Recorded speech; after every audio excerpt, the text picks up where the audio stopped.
General practice is at a crux point in terms of where it is. Many people feel it's probably at breaking point, if not past it. And there's this whole question of what is the future of general practice? In particular, every other part of the profession seems to be striking, and the whole question of will GP strike is often raised. Well, in this session, this extra special session, myself and Andy are joined by Dr. David Wrigley, the Deputy Chair of the GPC, and we're going to talk about a lot of these issues for you right now and try our best to answer your questions you've already submitted and the ones you've probably got in your head as we continue to tech enhance your primary care and learning and ask the question, can general practice survive?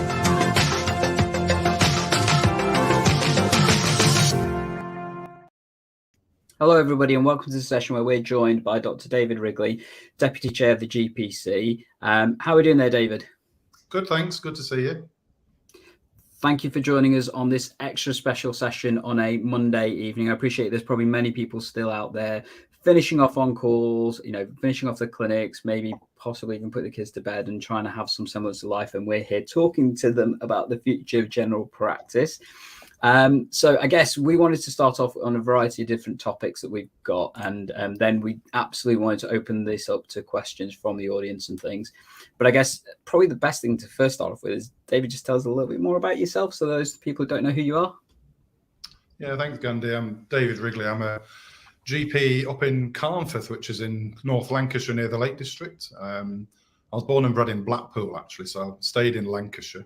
I came to general practice late, actually. I left school at 16 and worked for Barclays Bank for 6 years as a counter assistant, and then decided to go and do my A-levels, and fortunate to get a space at Sheffield University, and had a great time there. And I did various house jobs. Back then you could sort of choose where you did your house jobs, and ended up in Lancaster on the GP training scheme. And I've been a GP for over 20 years now as a partner in this practice, Ashtree Surgery, which it's a large rural practice. We've got about 25,000 patients, and we've got a main site in Carnforth and 5 branch surgeries. So it's a big practice with over 100 staff. So yeah, lots going on. And I've been involved in the BMA for many years, well over 15 years, and started off on the GP Trainees Committee, and then I got a regional seat on the BMA's GP Committee. I've been on BMA Council, which is the overarching body, still sit on there, and just till recently I was one of the senior chief officers at the BMA, and I was doing that during the pandemic, which was a really interesting time. But last year I was elected as Deputy Chair of GP Committee in England, and that's where we're talking about tonight. Okay, so I know the whole, you mentioned a couple of different things. So you mentioned the BMA, you mentioned the GPC. I know there's some other organizations around that kind of space that sometimes, people get confused as to what they are and what they do and that kind of stuff. Can you give us, I guess, a breakdown of the medico-political structure is probably the best way of describing it, I think. Yeah, it is. There's a lot of different organisations, aren't there? So the BMA, the British Medical Association, is the doctors' trade union, and we're very fortunate, that we've got a dominant trade union, which gives us more clout, really. If you look at the teachers, for example, they've got 4 or 5 different unions, and it spreads the voice out. So having that one voice is really important and gives us a lot more clout and authority. And the BMA, as a trade union, oversees the whole profession, represents doctors. We're also a professional body, so we have a superb board of science. We've got a world-renowned medical ethics department. But underneath, the BMA Council, we've got all the different committees that look after the different parts of our profession. And obviously at the moment, the junior doctors are in the limelight. So you've got the Junior Doctors Committee, the GP Committee, the Consultants Committee, medical students. The whole range of the profession is represented by elected doctors. And obviously the GP Committee is the one I'm currently Deputy Chair of in England. And, there's 4 officers who are doing this role on a sort of more involved basis. We're there for 2 days a week is our role, and the rest of the time we're jobbing GPs. So, I've been in surgery all day today. It's been a pretty busy day. Started at 7:30 and just catching up with you now. But aside from the BMA, we've obviously also got the GMC, the General Medical Council's our regulatory body. We've got LMCs, local medical committees. They're bodies that have been around for well over 100 years, actually, and they look after GPs on a geographical basis. And all the GPs looking in now, listening, will have an LMC that looks after their interests in their locality.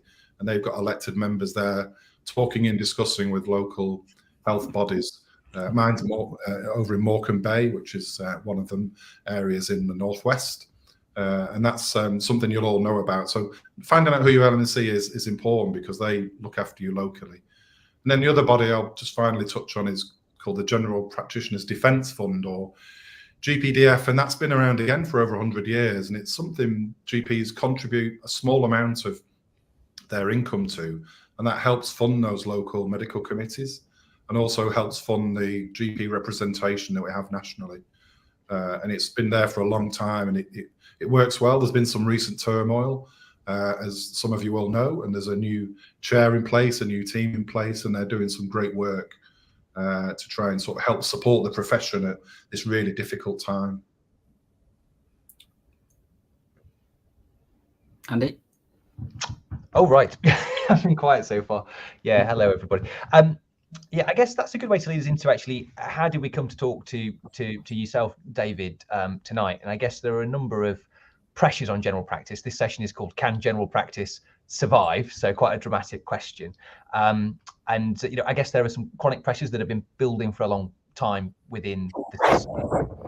People will talk about increasing demand, increasing complexity of patients driven by demographics, reducing GP numbers, funding not keeping pace with the demand or the costs of providing care, difficult media, political environment, you know, pace of change, you know, all sorts of things. And then I guess there are more recent acute issues.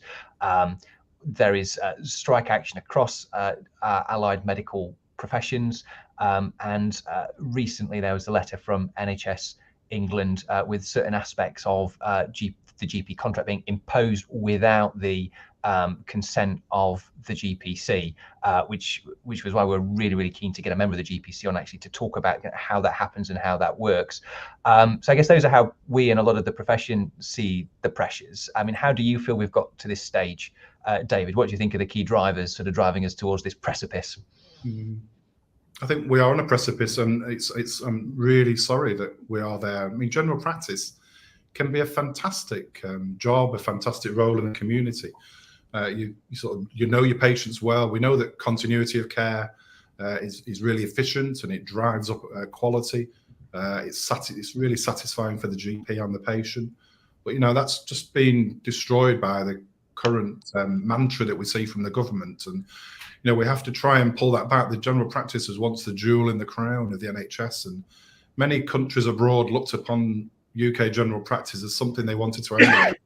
That is not the case now. We've seen so many years of underfunding, you know, a lack of support, attacks on the profession, and you know, we've now got to this place where we've got a contract imposition at a time when, you know, we really need that help and support, when many of us are close to the edge, you know, either thinking of retiring, walking away. Sadly, many of us are struggling with mental health problems, and the government just washes its hands of us and says, you know, I'm sorry, we can't help you, and it's just intolerable. So this is why, you know, it's so important that we talk about these issues, think about what's happening to us, and then also look at what we can do to push back and try and save our profession from that precipice you mentioned, Andy. Absolutely.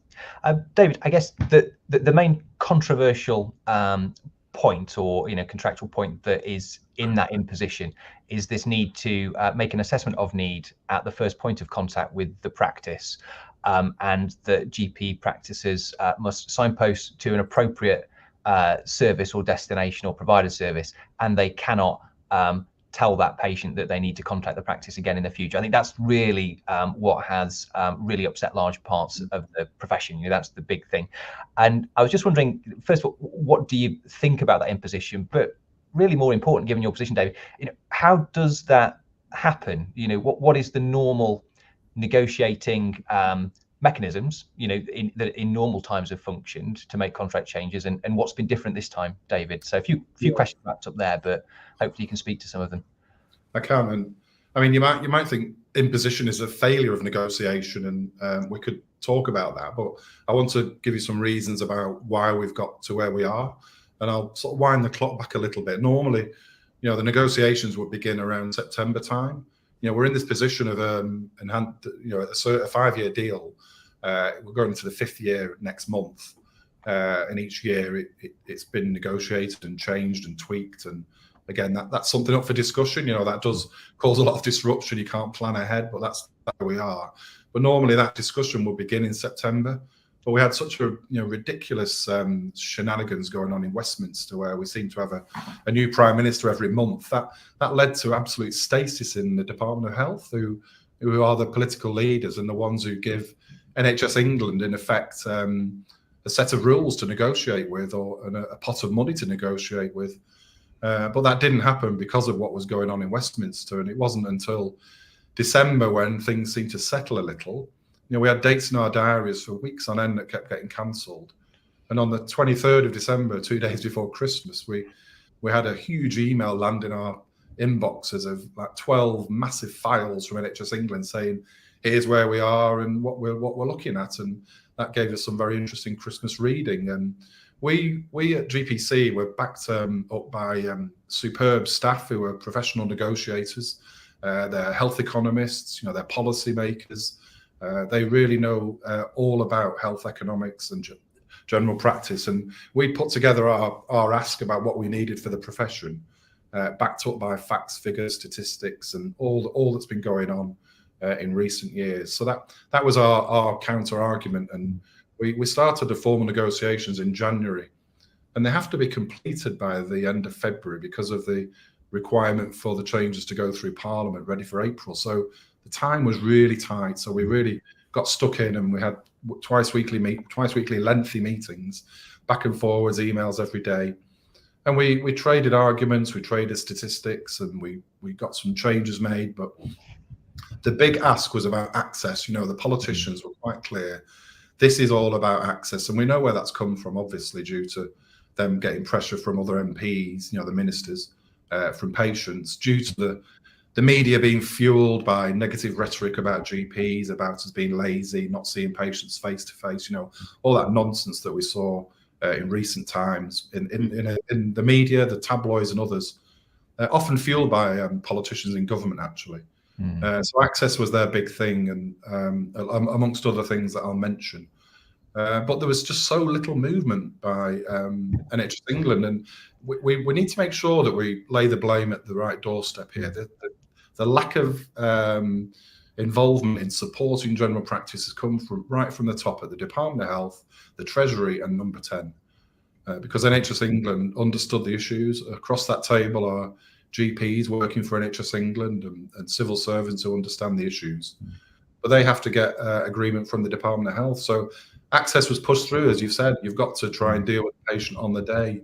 You can't ask them to ring back. We're still waiting final details, actually. 10 days till this contract changes. What a ridiculous situation we're in. And we haven't got all the information. They wouldn't give us an inflationary uplift. They're pushing through pay transparency. Something else that is deeply unpopular, that will lead to attacks on the profession in the local media. And all these issues, we met Steve Barclay, and he just wasn't interested. He said, "Oh, I'm sorry, there's nothing I can do. It's actually not in my remit," which is actually unbelievable, isn't it? Trying to blame the Treasury and Number 10. So he was quite clearly not interested one iota in sorting it out. And you've seen what's happened with other colleagues, the junior doctors and others, where there's this lack of interest, the lack of responsibility. This is political failure. There's no other reason for it. We brought a lot of solutions actually that didn't require huge amounts of funding. Of course, we have funding, but utilize underspends, give us an inflationary uplift to help retain people in the profession and our staff who need that uplift. Help us recruit GPs and expand get rid of bureaucracy. All these things we asked for were pushed back, and that is hugely disappointing, and it clearly shows you where the government's coming from. Yeah.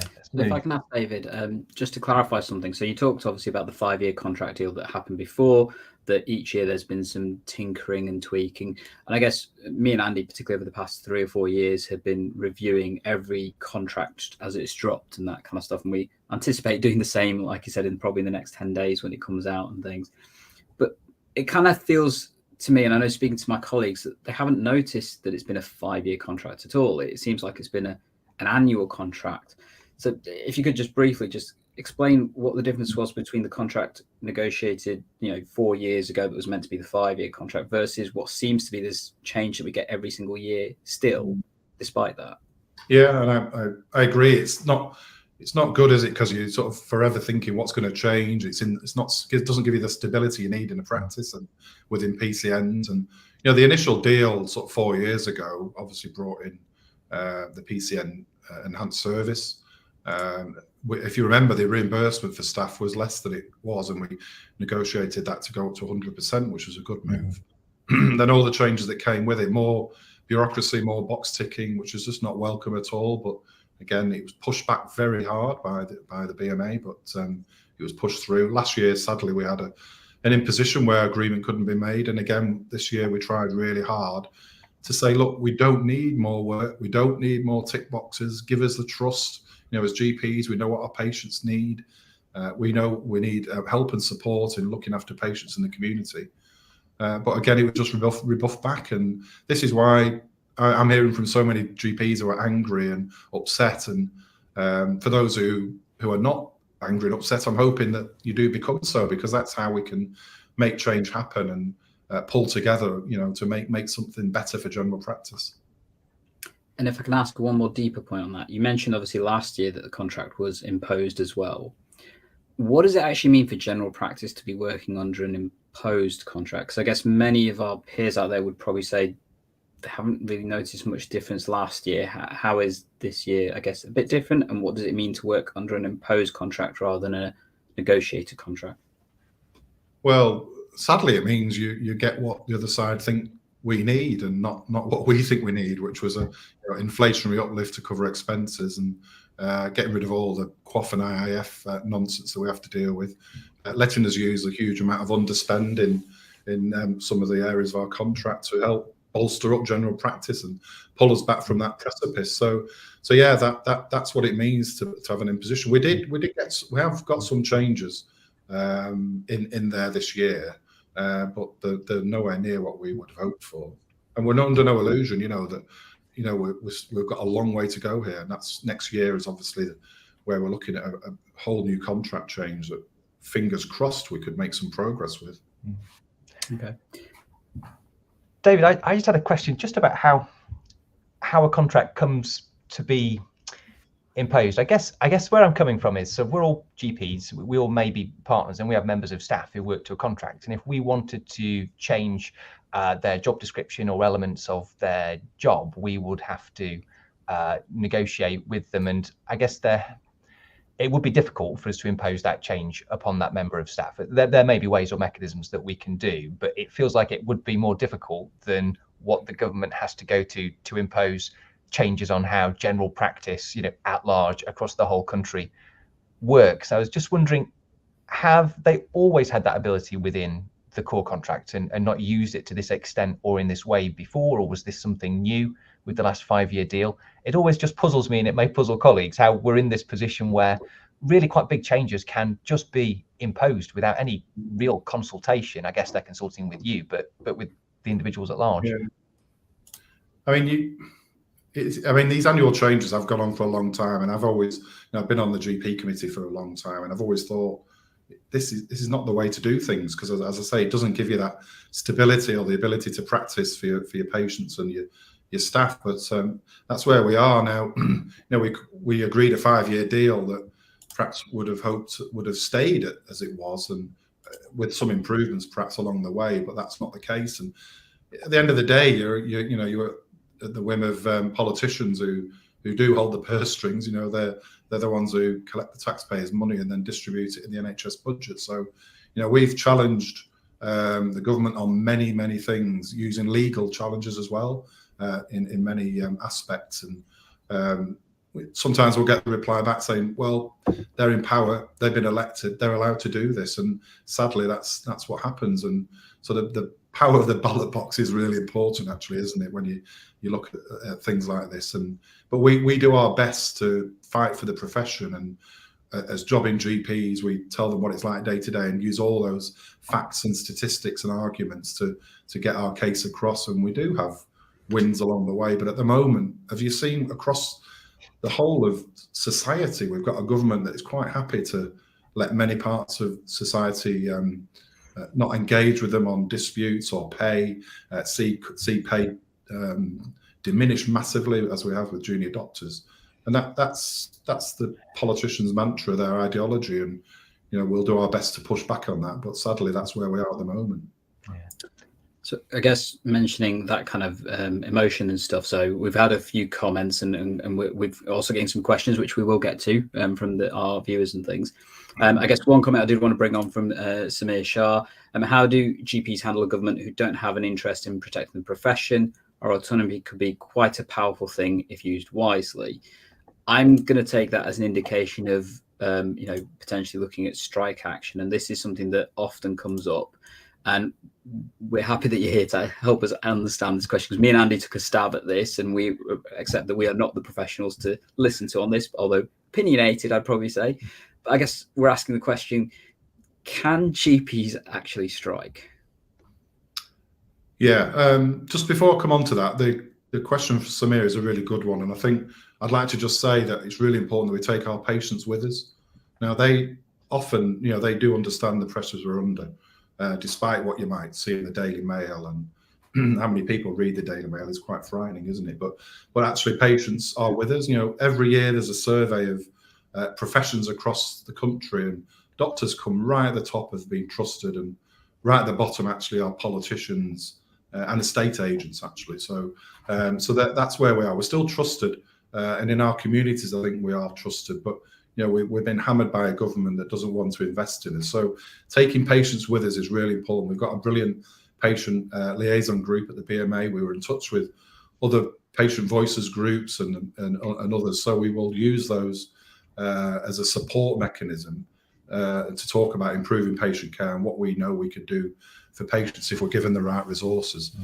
And then oh yeah, carry on. Oh no, I didn't even mean to interrupt you. I was just queuing myself up next, but I was just I think we're all heading in the direction of discussing this. What can we do? So I guess the contract's been imposed. We've sort of failed at that negotiation stage. People are beginning to ask in the comments, what are our options? And many of our colleagues have been out on strike. They may be, reaching a deal now. I see in the press of 5% plus a one-off payout to them. Lots of questions as to whether we can strike. So maybe if we take that first, and then perhaps talk about some of the other options that we might have afterwards, David. So if we just address that directly, I mean, it's a really difficult position for GPs, particularly for partner GPs who are self-employed, and this is a conundrum that the GP committee's faced for decades. When you take strike action, you're taking action against your employer. Now, we don't have an employer as your self-employed contractor partner, so that makes it really tricky. Clearly, our sessional colleagues, our salaried doctor colleagues, have an employer who are usually the GP partners, and that's a whole new dimension that you could talk about around industrial action. But for GPs who hold the contract, to take industrial action is challenging. But we've done a lot of work on this. We are in preparation for what's ahead of us. We've looked at the legal aspects. Trade union law is quite hard in this country now. It's been tightened up a lot by the government, so it makes it much harder for trade unions. You've got to follow everything absolutely to the T, otherwise you can be in real trouble as a trade union. But we know that GPs who hold a contract, if you take industrial action that breaches your contract, then it could cause problems. You can then be in breach of a contract, which puts you at risk of further action. Now, it doesn't mean your contract gets taken away immediately. You can have further remedial notices, as they're called, issued to you. But I think what I want to say is, the junior doctors have clearly just had their first 3 days of action. They're in talks now. Let's hope they get progress there. We'll see what comes with that. But they've been working on this for many months. Working up to last week, and again, we've been doing that as well. We're not just coming into this last week and starting to talk about it. We've done a lot of preparation with the BMA, with our legal team, and talking to other colleagues. And there are things we can do, but what is really important is that we all act together as a profession. Now, that is quite hard for GPs, again, because there's so many of us and so many different practices across the country with competing priorities and patient care to worry about. But if you want to have an impact and make change occur, you have to have an impact on the government. It has to be noticeable, but that could impact on patients. And I've had people before said to me, well, I can't take action as a GP because it could affect patient safety. But I'm now hearing from many colleagues saying patient safety is affected now. We see what happens with ambulances outside A&E, patients dying in the back of ambulances. Just this morning, one of my patients fell and at home, an elderly patient, 5-hour wait for an ambulance. Goodness knows what will happen in that time. So patients are suffering now, and if we don't take action now, then what will happen? Patients will suffer more. But more worryingly, general practice, we could see the demise of general practice, and that would be a tragedy. So I guess just before we go on to the next point, then I asked the question in the chat, and I'm keen to hear from our viewers what they think. So, thumbs up emoji or just hashtag strike. Would you actually consider striking if you could? Because we just heard that actually that's a bit more complicated for general practice than it is for other professions. But I guess what we are also keen to know about as well, from David in particular. So striking's a bit, in terms of what people consider striking, is a bit tricky for general practice. What other options do we have that we could currently do at this point? So I think just to add on to what I said, I recognise that many colleagues perhaps aren't in the right headspace about what potential action you could take, and that's not a problem. We're all so busy, it's really difficult to take this on board. But there is a piece of work we need to do at the BMA that we are getting on with around informing the profession, informing the wider society as well. That we do a lot of work on how GPs are under so much pressure and patient care is compromised. But there's wider work now to be done on talking to GPs and colleagues about what action we can take, what is possible. And that's linking in with all those other groups I mentioned before around patient groups, but also local medical committees who are there on the ground in all parts of the UK, and a fantastic support, a fantastic resource that we can utilise to get the message out there. So that work is going to happen. We've done the groundwork. We're going to talk about what action. The main GP committee at the BMA is having an emergency meeting next month. So we'll be presenting to the whole committee, all the representatives, about where we are now, what potential there is for action and what we do next. And then that will take us on a pathway to further engage with everyone and get you in the right headspace about what is possible. But it is so important that we carry on this conversation and talk to each other and think about taking action now for the future. And that does make a difference because, as I said, if we can all act together, then we can win together. David, I think you make a really good point there about the need to act together as a profession. And people I've seen PPGs and sort of patient engagement come up in the comments a few times, and it feels like it's really vital to obviously take the population and the patients with us. And I guess there is a GP surgery in every community in the country. There's perhaps a resource there, in the relationships that GPs have that might not be as strong or as deep with junior doctors or other professions. And I guess I'm just sort of thinking on the fly and just, urging the BMA and GPC to think about how that can be leveraged as well, because these strikes are often sort of won or lost in the media, in a way, or in the public consciousness. Yeah. It's just a thought, really. Have you got any thoughts about how we can best take our patients with us as well, David? What a great opportunity that is. There's over 1.1 million consultations a day, and the vast majority of those are voters, aren't they? And I'm not saying that we'll start talking politics in the consulting room, but we can provide resources to GPs, and we will do that around what's happening in general practice, about the gross lack of funding that we get to look after our patients. And many of you will have heard the figures around, for core basic care, we get about £120 a year. That was meant to cover around 2 or 3 consultations a year, but we're now seeing on average 6 to 8 consultations a year on much the same income. And many people say, well, you can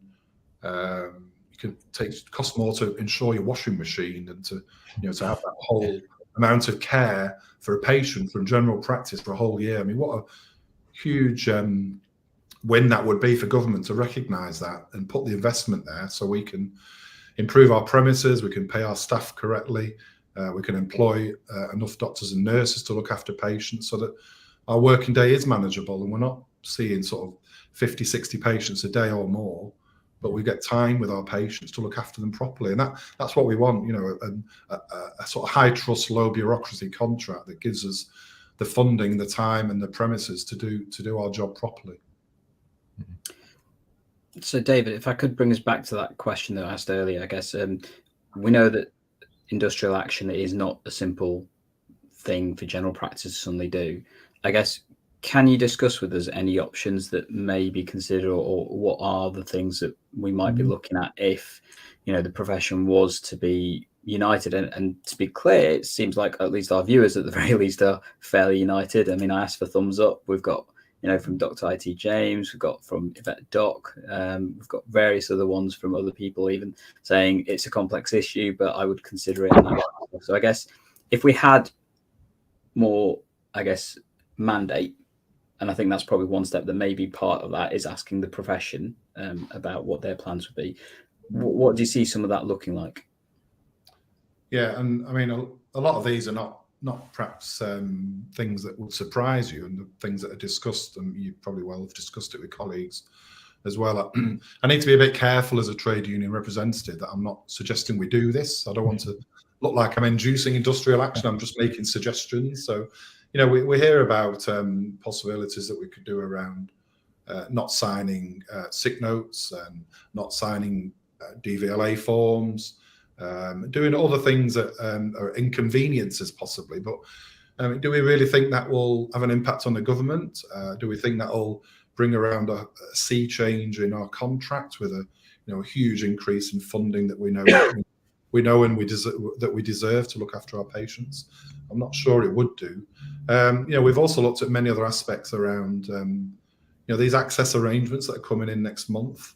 They're just completely unmanageable. They're not possible for us to do. When a patient rings at 3 o'clock and you've no appointments left, what you're meant to do with them? And the NHS England Department of Health are silent on that, and that could lead to us breaching our contract because they've said you've got to deal with them on the day. So that's one aspect that we'll be looking at. We're also looking at the income declaration that someone's mentioned in the sidebar.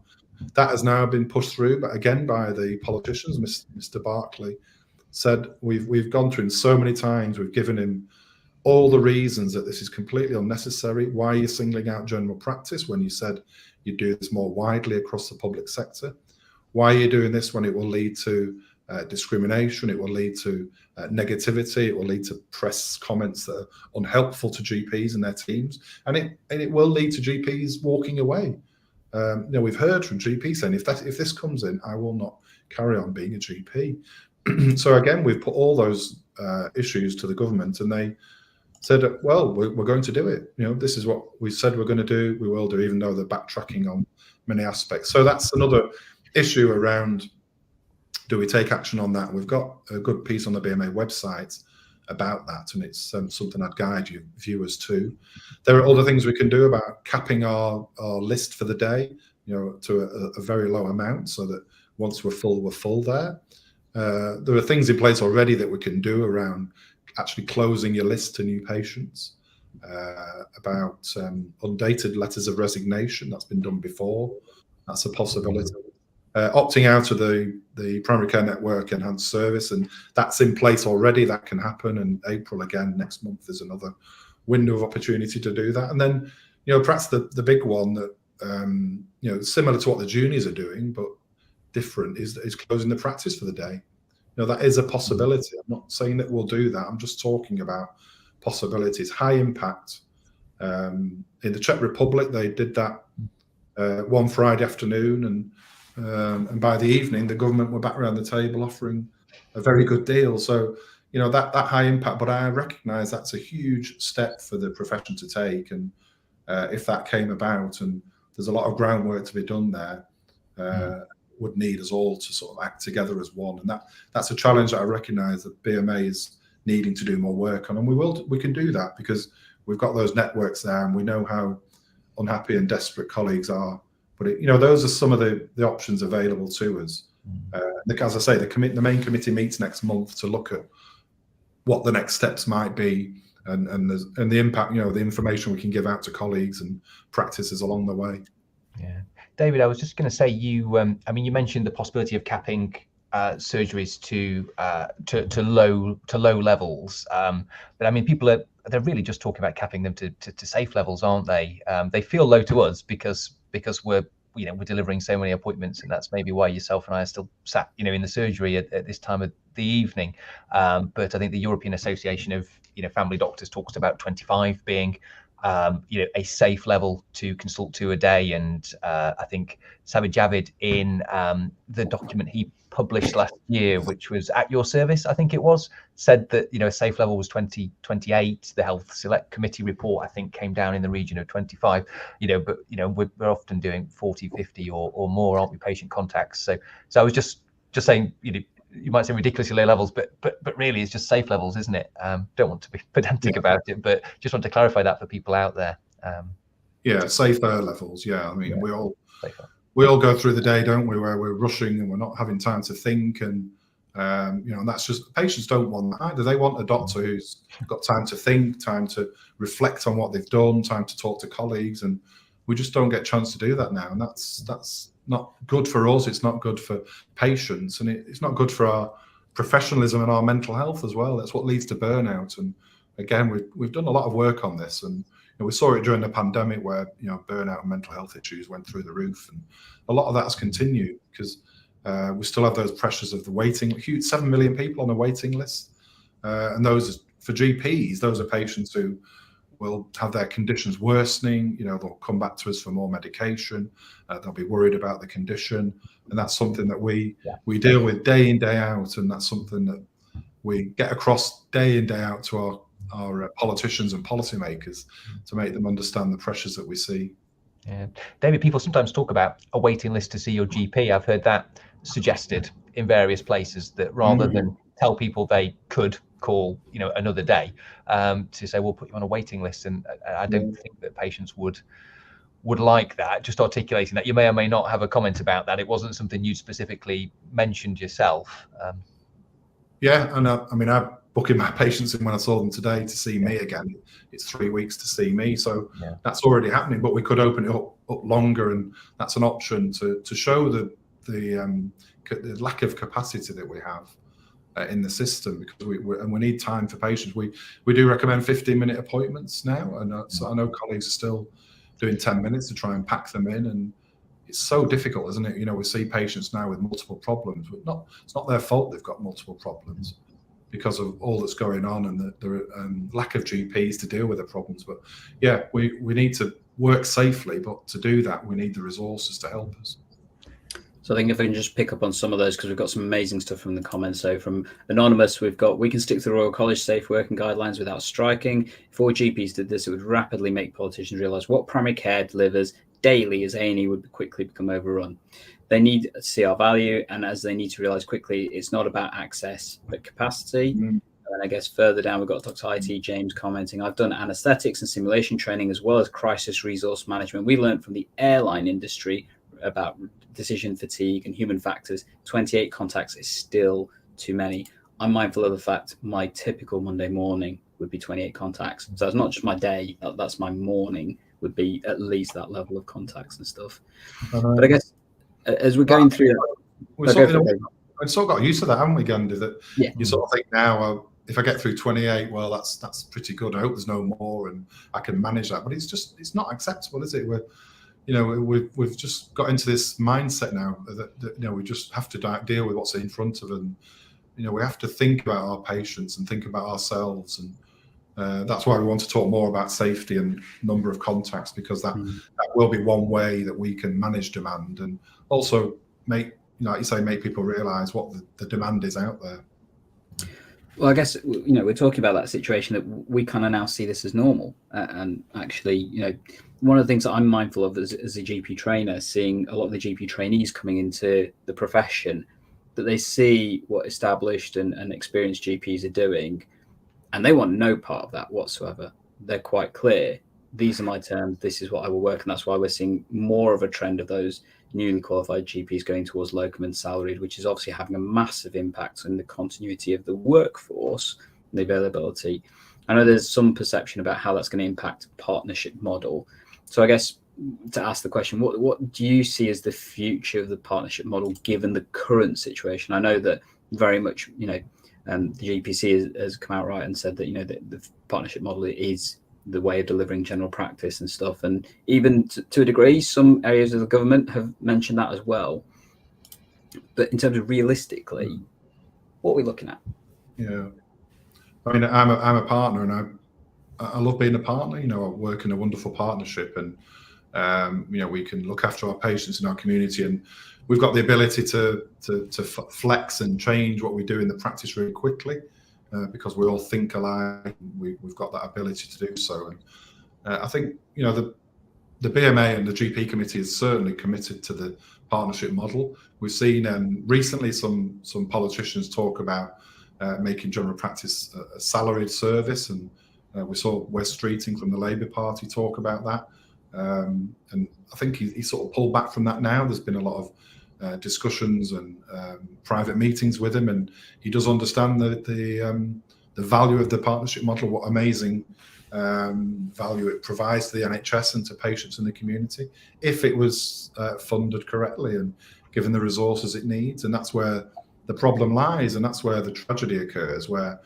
young doctors and colleagues who are coming out of training don't want to be partners because they can see the pressures that brings, and the difficulties that brings, and I lay the blame for that at the door of the government again, because they haven't given us the resources, the premises, the respect as GPs that we need.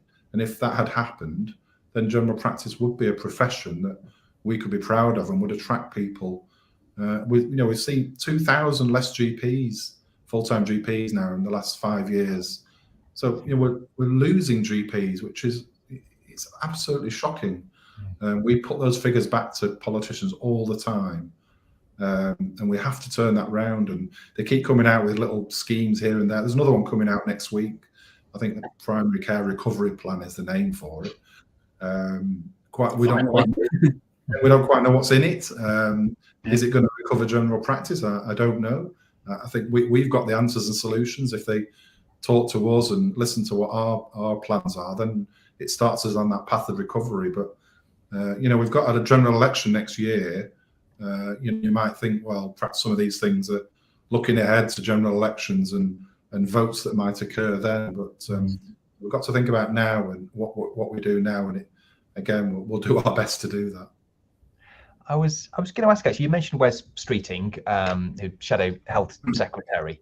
So that's another personality, another person who could, within the next few years, be in charge of the health service. And we've seen a lot of changes over the last few years, a very high number of changes in Secretary of State for Health. And I was just wondering what difference to negotiations to the GPC, the individual that's in charge of the health service makes.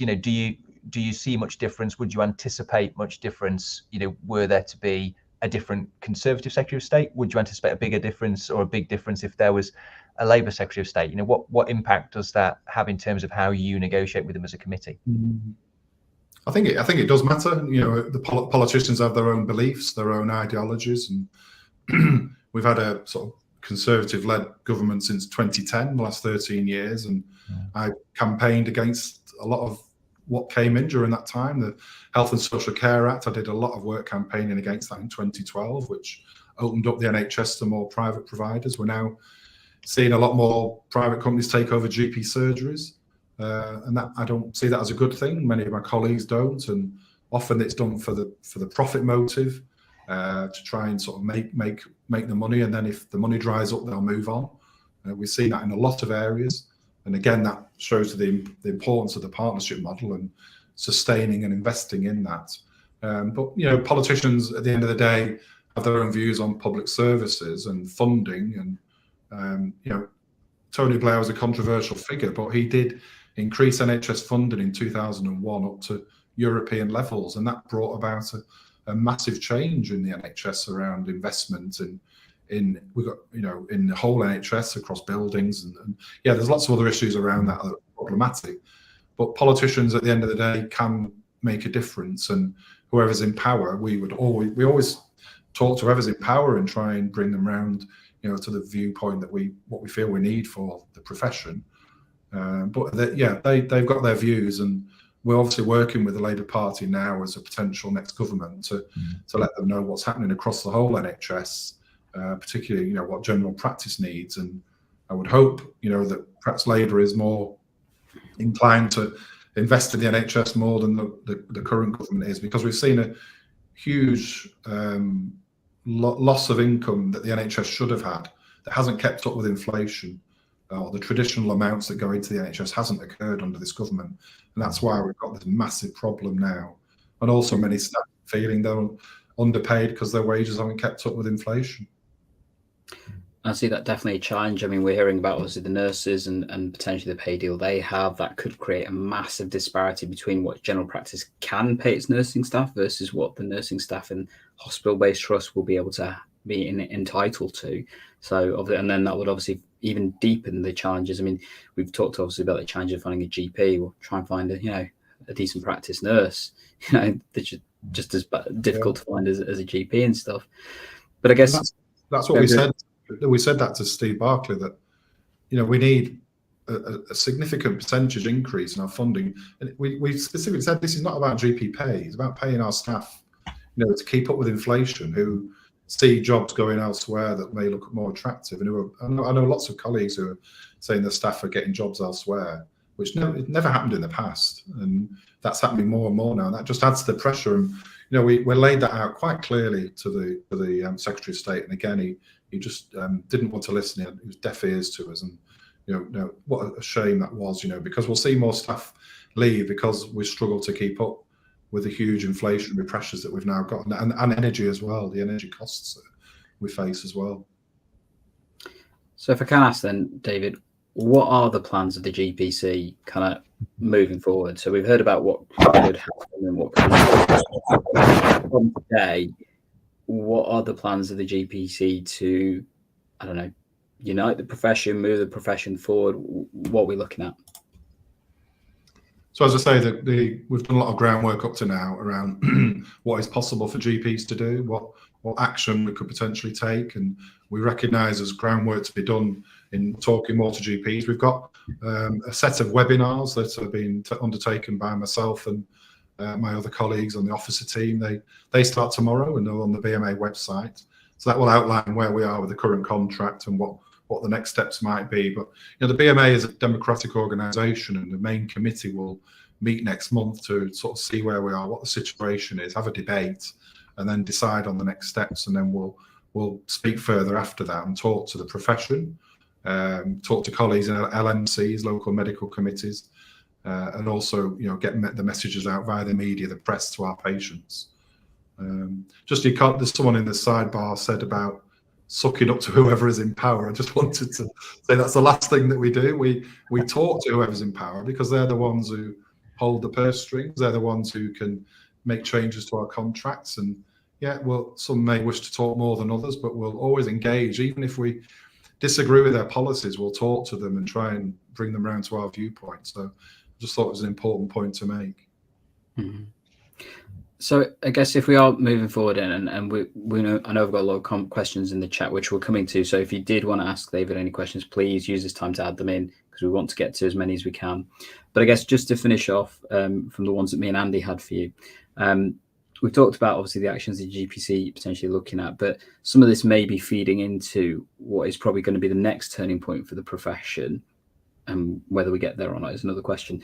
But obviously the next 5-year contract, or hopefully longer than that, 10-year contract. I don't know what it will look like, but what is next in terms of after the PCN DES or whatever the contract you want to call it and stuff. So this current 5-year contract, as it's called, ends in 12 months really. What's after that? It's nothing is decided upon in that. It's not a 2-year contract, 5-year or 10-year contract. So again, we'll be discussing that with the profession, with local medical committees. We've got lots of policy in place already through colleagues who meet annually to talk about these things.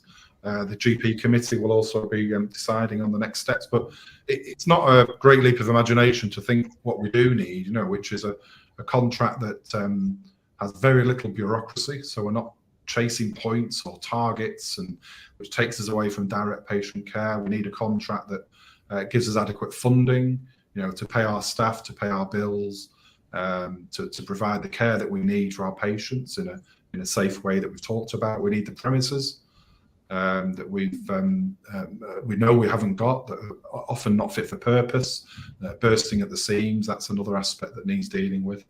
And we just need all these ridiculous schemes and ideas that politicians think they want to bring in to stop and let us get on with dealing with our patients. It may be a twee mantra, that high trust, low bureaucracy, but if only we could have that as a contract and allow us to look after our patients and not distract us time and again with all that goes with a complex, annually changing contract with the goalposts moving all the time, then that will be something to aim for next year. And let's hope we get the politicians to see that, and then we can make progress. But I do believe it's within our grasp, and it is possible. But we have got a general election next year, so we don't know when that'll be. It could be any time from now until actually January 2025 is the final time they can call a general election. So that obviously that does impact on discussions, because once one is called, you can't have any negotiations or discussions, and it all comes to a halt, and then you wait and see. So we've very much got our minds fixed on next April, and we're ready to start negotiating and discussing quite soon, because as I say, we know what we need, we know what the profession needs, and we know what our patients need, and that's why we're ready to go. We've got a lot of preparatory material already done, a lot of research and evidence, and we're ready to go on that. That's good. It's reassuring to hear that there is a plan, and that all sounds really, really sensible, David. I was actually just going to ask about we've recently had the budget, I think, before we agreed to chat with you, and something that the BMA has been quite vocal about is the pension cap issue, and that's something that's changed. So I just thought I'd just sort of ask you what you thought about that, and what role the BMA may or may not have played in that movement. So I mean, a lot of this goes back again around 10, 11 years when the coalition government were in place, and they brought in quite punitive pension taxation changes for the whole public sector, which raised the pension age, it made the pensions less valuable, and that was something that BMA opposed. And we've continued to lobby, negotiate, discuss, and come up with the solutions. It's a hugely complex area. But again, we've got a pensions committee at the BMA, which is just the work they do is incredible. It is so impressive to see. I've been to their meetings, and the detail and complexity that they look at for pensions for the whole profession. And I think it's important to say the changes made last week, which if you read the media might look like it's just helping older doctors, are grey and near retirement, but that's not the case. It helps the whole profession, and including junior doctors who will see an enhanced pension due to that. And we've done lots of legal challenges and judicial reviews and high court challenges in the past, and we saw the changes they made to the pension from retiring at 67 to have a reversal on that due to age discrimination. We worked with the Fire Brigades Union to make that change happen. So it is possible to do good things and make change occur and push back on the government. And we've seen that happen. And now Jeremy Hunt is obviously Chancellor, and when he was chair of the Health Select Committee, came up with lots of things actually that we agreed with, and about safer staffing and getting rid of QOF and IAF, and giving us the funding that we need, and also changing pensions. And he went a little quiet and coy for a while, but now he's come out with these changes that the BMA has welcomed. I think we see that as a win for our work and over the years, and our persistence and accuracy in making the changes work for the profession. Hopefully they'll stay in place. There is talk from Labour about changing it, but we've worked with Labour as well on this, and they understand the difficulties that doctors face with retention and trying to keep doctors there and not leaving due to this pension taxation problem. So fingers crossed that's one positive aspect we can take away tonight. Yeah, it's interesting how I know the BMA plugged away at that for quite some time, and then eventually it turns up in a budget sort of almost like Jeremy Hunt is sort of owning that really, and he's quite proud of it in the end. So it's quite interesting how sometimes you can make a point for a long time and eventually the politicians own it as their own. So maybe there is hope for some of the other suggestions that we've been hearing. Continuing with sort of supportive messages, I guess, in the chat.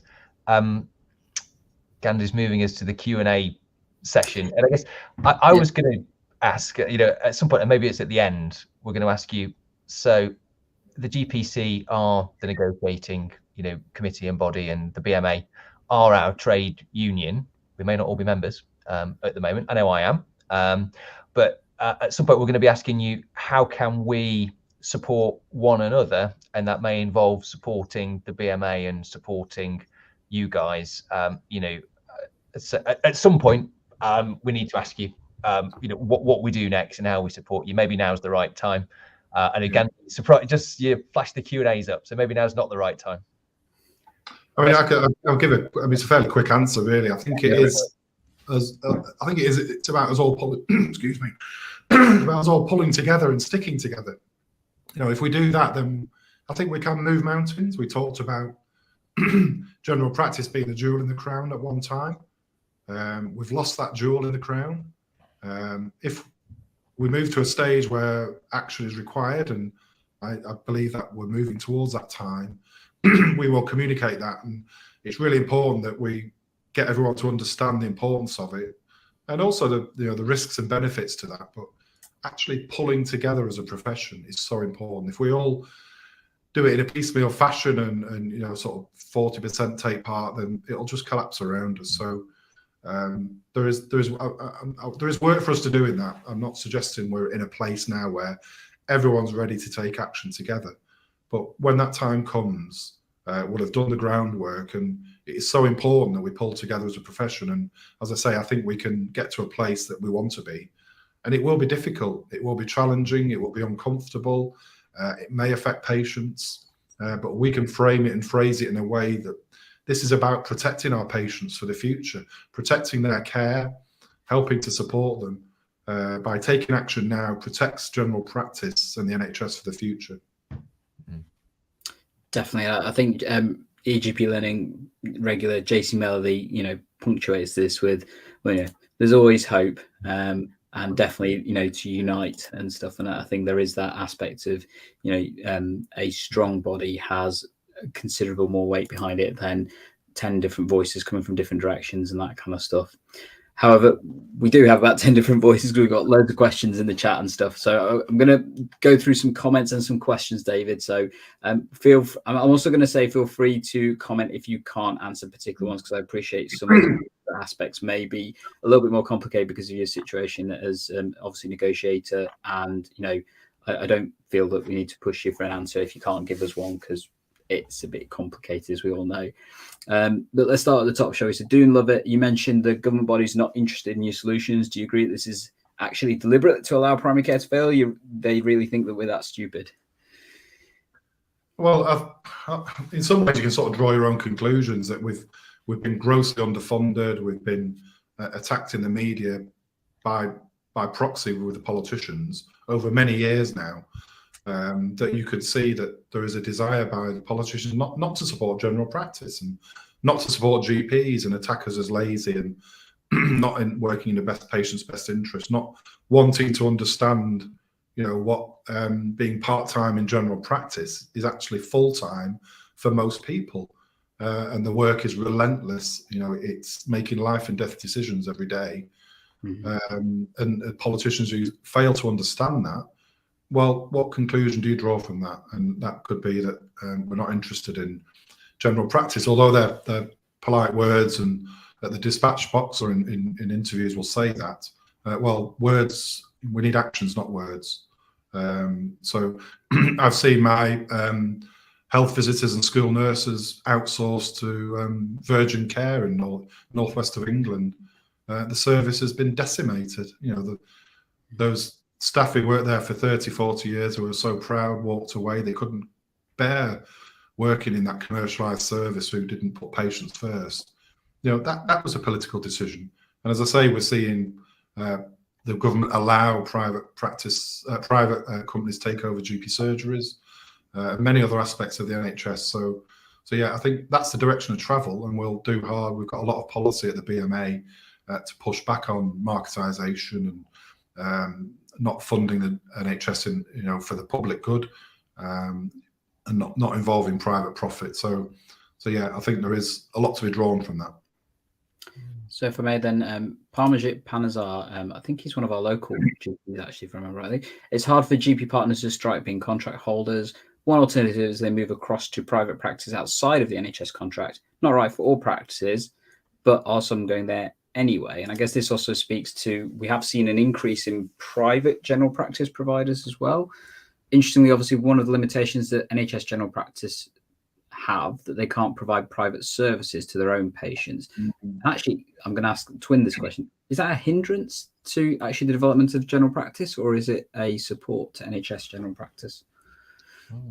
I guess it depends on maybe the GP's outlook and what they see. I mean, many are being driven to consider these options because of the lack of funding and lack of support that we see from government. So they're considering what you might call a plan B because of their deep frustration and anger at what's happening around them, and their inability to care for the patients in a way that they feel they need to.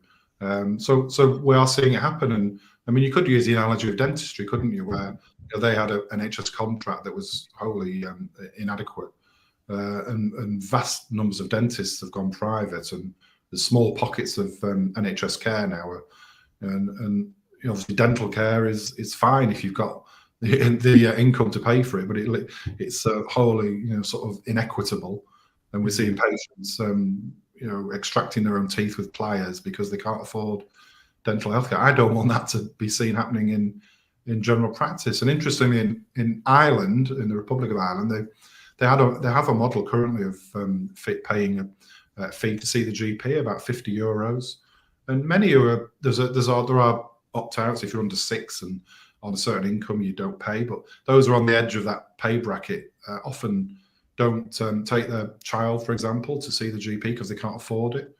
And there's someone I know who didn't do that, and the child had pneumonia and ended up in ITU. And the Irish government now have thought, well, this isn't right. We're going to go back to a universal healthcare model. So it's not the model of care that's broken in our country. It's how it's funded, and it's the approach of the politicians. If we had all the things we've talked about tonight, and I won't go over them again around funding, premises and support, then we would have a superb model of healthcare.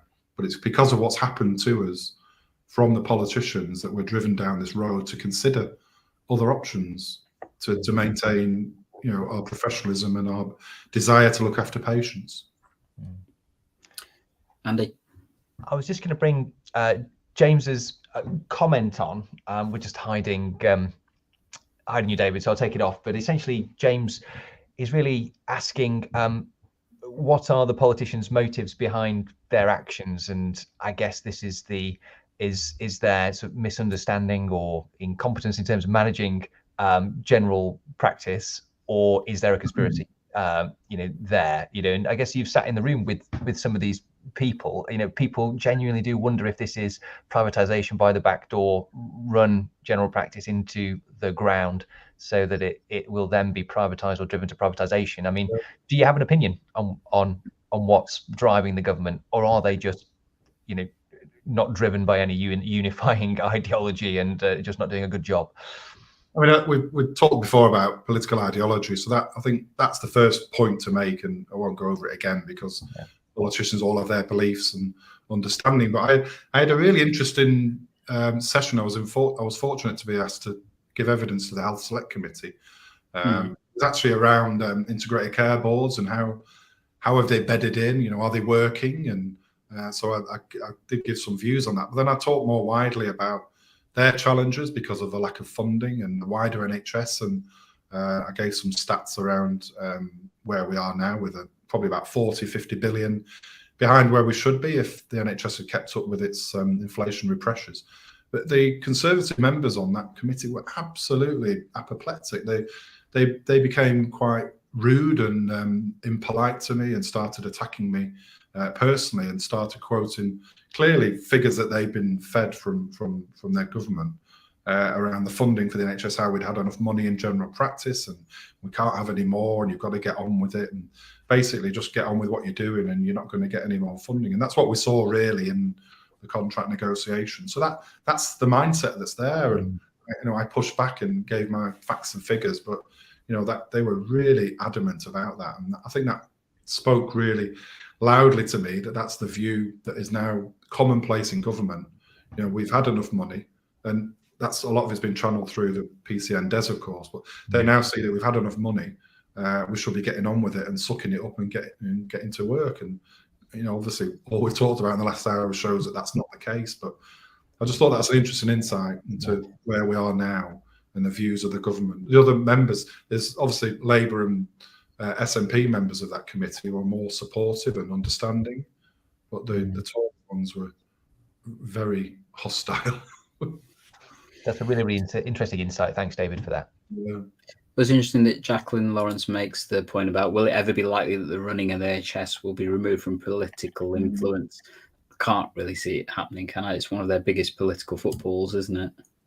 I know it's a question that's often asked, isn't it? And when you've had so many years of, under a government that hasn't given you the support you feel you need, you can see how it's quite an attractive argument. But I think at the end of the day, it's funded through taxation, and it's a huge amount of money, obviously.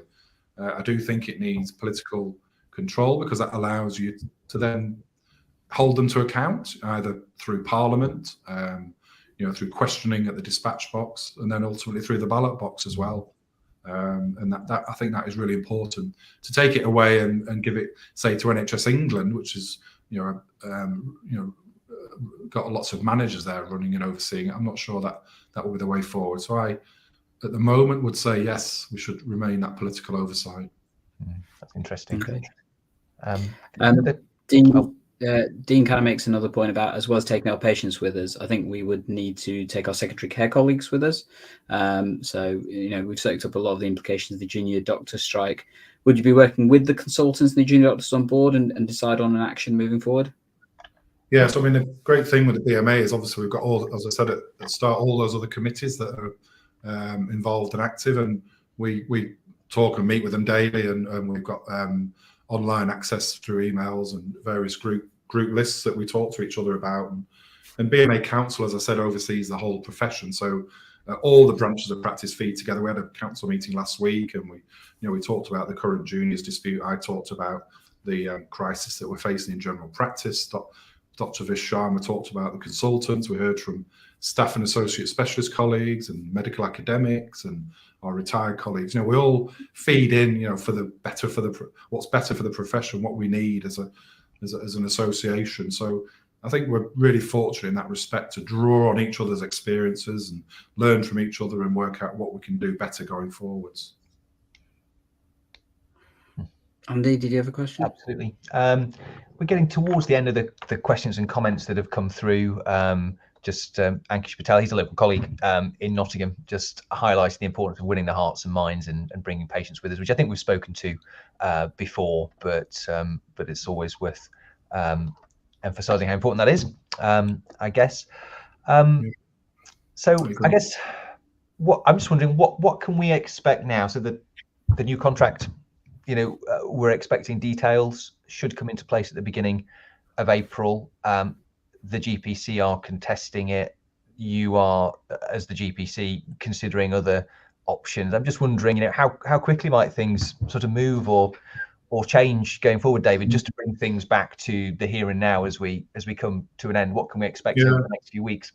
So we are still making representation to politicians about from April onwards and trying to sort of make some changes. And the access issue that we talked about is not been made clear to us yet. So we are trying to see if we can make that work for us so that we're not breaching our contract every day. And there are other aspects that we continue to push back on, hoping that politicians see some sense. So that we don't just sort of stop talking, we are continuing to do that and push them hard. As I said, the preparatory work's ongoing. We've done a lot over recent months around what GPs can do, what action we can take, what are the risks and what are the potential benefits.